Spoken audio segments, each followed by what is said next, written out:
Hey guys, we're working on hammer-ons and pull-offs for our legato playing today.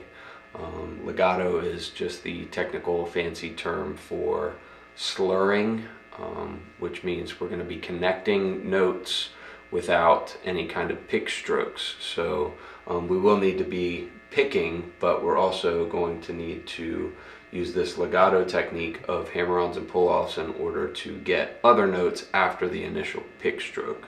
So what I mean by that, got my trusty pick here. I'm gonna pick, I'm gonna get my hand on camera, but I'm gonna pick like the low E string, right? If I'm at the third fret on a G note, if I pick that first note, I can go to any other note above it if I just slam another finger down on it. So like this, if I go from 3 to 4, G to G sharp, change the note, right?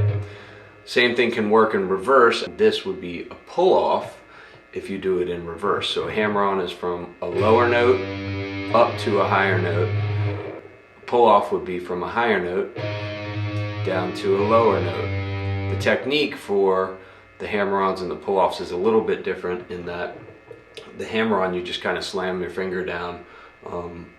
You play an initial note and then you just slam another finger down on a different note and you get it.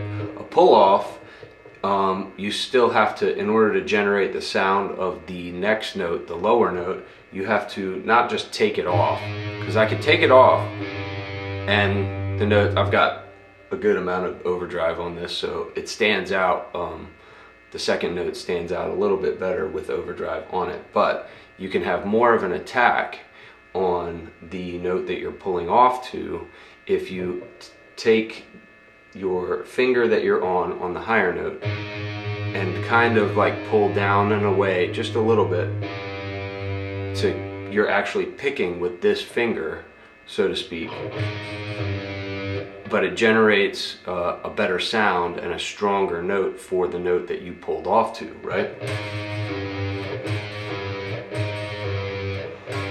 So hammer on, just slam it down from low note to high note, and from high note to low note, pull off. But we have that little picking feel where we pull down and away. You don't want to pull down and away so hard that you bend it out of tune.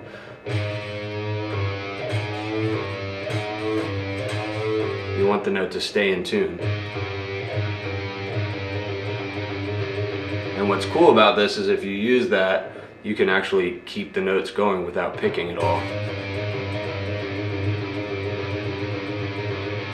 if you pull off correctly.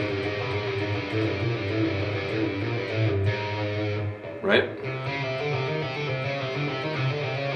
Okay, so practice the following exercises. I've got tabs and stuff that will be there for you, and you'll get to see me play it. There's some it starts out pretty basic. The notes are close together on the fretboard, and then towards the end of it I really start to get a stretch going with your hand. You're going to want to stretch big time.